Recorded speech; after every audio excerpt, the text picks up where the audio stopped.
Hello everyone, welcome to my channel. Please subscribe and hit the bell icon. 7 years after Man of Steel, Kevin Costner and Diane Lane played another couple in this gritty neo-Western drama. The Western genre is having a renaissance in the 2020s, partly due to Taylor Sheridan and John Linson's hit series Yellowstone, which has expanded into its own universe. Kevin Costner starred in the majority of the series as John Dutton, the tough-as-nails ultra-masculine patriarch protecting his family's ranch from land developers and other conflicts. But Yellowstone wasn't Costner's first rodeo in the Western or neo-Western genre, nor was it his last. Costner is tied to the Western genre through several films, multi-season series, and limited series. However, Costner has more than once dabbled in other genres as well. One of his most mainstream films in the past 15 years was Man of Steel, the first installment of the DC Extended Universe, where he played Jonathan Kent, Superman/Clark Kent's adoptive father. Starring beside him as Martha Kent was Diane Lane, an Academy Award-nominated actor known for her versatility. Man of Steel wasn't the only time Costner and Lane stole the screen together as an adored couple. The actors later starred in an underrated neo-Western film titled Let Him Go in 2020. Neo-Western films are defined by their contemporary settings that still use themes and tropes from the Old West. Let Him Go finds a good sweet spot between the outdated motifs of the Old West and the progressiveness of the modern day to tell a story that fits any time period. Taking place in the early 1960s in Montana and North Dakota, Let Him Go begins with a tragedy. James, the son of Costner and Lane's characters George and Margaret Blackledge, dies after falling off his horse and breaking his neck. Other than his parents, James is survived by his wife, Lorna, and their infant son, Jimmy. Conflict arises later when Lorna marries her new boyfriend, Donnie Whiboy, purely out of support for Jimmy. Although initially supportive of the marriage, Margaret discovers that Donnie is abusive to both Lorna and Jimmy, and convinces George to rescue their grandson when the family turns up missing. After tracking down Lorna, they learn that both her and Jimmy have been staying with Donnie's family, an infamous family known for their violence in North Dakota. The legendary actor Robert Mitchum had a secret role in one of the best Western movies that was ever made, and it was completely perfect for him. Most of the film acts as a revenge saga that's reminiscent of old Western notions that draw on a character's struggle between choosing right from wrong. Both Margaret and George try to do right by their grandson, their only living blood relative and a reminder of their son left, but find themselves incompetent in their efforts. The film is also a nice twist on the us versus the law and civilization trope that is commonly found in older Westerns, and even neo-Westerns like Yellowstone. Margaret and George, who is a retired sheriff, are considered civilized people in comparison to the Whiboys, who live off the grid and have a shoot first, think later mentality. But because the local police have connections to the Whiboys, Margaret and George are forced to rescue Jimmy on their own terms. The plot device that is probably most associated with the Western genre is the gunfight. Whether it's two men agreeing to a duel over a generations-old blood feud or a drunken bar brawl, guns are always firing in older and modern Western stories. The same can be said for Let Him Go, to a degree. The final act takes place in the Whiboys' house after George intrudes the home to rescue Lorna and Jimmy once and for all. But there's nothing clean about this fight. The fire George sets outside eventually finds its way to the house, engulfing it in flames.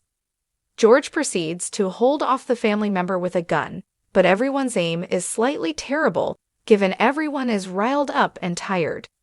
At one point, the matriarch Blanche accidentally shoots her own son dead, but the final fight wasn't even the scene that delivered the most thrilling moment of the movie. In an earlier scene, the Whiboys confront the Blackledges over their secret meetings with Lorna at her job. Blanche uses her twisted power to slap Donnie, presumably letting Lorna and George believe that he'll be punished for abusing his wife and stepson. Westerns have told varying stories over the decades to great effect, but one director delivered two epic entries almost 60 years ago. Blanche turns the table on the couple and instead orders Donnie to chop off George's fingers as a warning. Torture scenes aren't terribly common in Westerns, as most cowboys just get the job done. The mutilation of George puts Let Him Go on a similar level as Ozark or Breaking Bad by displaying a slow act of torment against one of the film's heroes. It's a moment of violence that is so brazen that it almost makes viewers forget how this conflict escalated so quickly in the first place. This fresh feud between these two families isn't about a land dispute, which is a classic but overused trope in Westerns. Nobody is fighting over who owns what land according to ancestral history or the law. At the center of this conflict is the custody of a young boy, likely so unfazed because he doesn't realize what's happening around him. The film hardly ever uses the words kidnapping or captured, which, by definition, is what the Whitboys did to Jimmy because of Lorna's lack of power. But Margaret feels an immense sense of urgency because the film explicitly shows abuse and acts of violence committed by the Whitboys, as well as the law's fear of the family to demonstrate their danger. Let Him Go is subtle in the way it explores its concepts of family and the lengths people will go to protect the ones they love. There's nothing ostentatious about its presentation, allowing the big performances and the rare moments of violence to catapult its simplicity into something grand. Let Him Go is, for the most part, an ordinary story that ditches the racist and misogynistic tropes of the Western genre. Boo Boo Stewart plays the only Indigenous character in the story as a young man named Peter Dragswolf that Margaret and George encounter on their journey. Peter's hardships aren't at the forefront of the film by any means, but his loneliness and sadness toward his situation is greatly reflective of the conditions many Indigenous nations were forced to live during that time. Nevertheless, his characterization is far from perfect. He's a stand-in for everything Margaret and George miss after their son's death, and acts more as a guide, both literally and spiritually.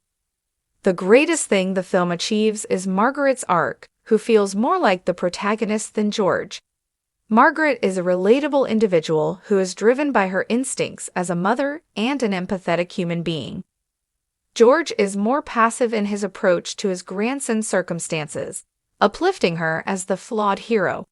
Her weaknesses are rooted in the societal expectations of the 1960s that people scoff at today, but were the difficult norms of that time. 7 years after Man of Steel, where Kevin Costner and Diane Lane portrayed Jonathan and Martha Kent, the steadfast parents of Superman, the two Hollywood icons reunited in another project that couldn't be more different from the world of superheroes. In 2020, they starred together in Let Him Go, a gritty neo-Western drama that delved into themes of loss, justice, and the unbreakable bonds of family. While Man of Steel placed them in a world of capes, Kryptonian battles, and intergalactic threats, Let Him Go stripped away the fantastical elements, grounding them in a stark, rugged reality. This film was a return to the kind of storytelling that made Western dramas a powerful genre, where the land is as untamed as the emotions simmering beneath the surface. Costner and Lane, veterans in portraying deep, emotionally charged roles, embodied George and Margaret Blackledge, a retired sheriff and his strong-willed wife, living on a Montana ranch in the 1960s. Their peaceful existence is shattered by the sudden death of their son, leaving behind a widow, Lorna, and their grandson, Jimmy. As time passes, Lorna remarries into the Whitboy family, a clan with an unsettling grip on its members, ruled by the formidable Blanche Whitboy, played with chilling intensity by Leslie Manville. The film unfolds like a slow-burning fire, filled with breathtaking cinematography capturing the harsh beauty of the American West. But beneath the landscapes and quiet moments of reflection, an undercurrent of dread and urgency propels the narrative forward. Margaret, ever the matriarch, senses that something is deeply wrong with Lorna and Jimmy's new situation. Against her husband's initial hesitance, she insists they embark on a journey to rescue their grandson from what she fears is an abusive environment. This is where Costner and Lane shine, bringing a quiet yet profound gravitas to their roles. George is the reserved, world-weary lawman, a man who has seen too much violence in his life, but will not shy away from it if necessary. Margaret is the heart of the mission, fierce, determined, and unwilling to let fear dictate her actions.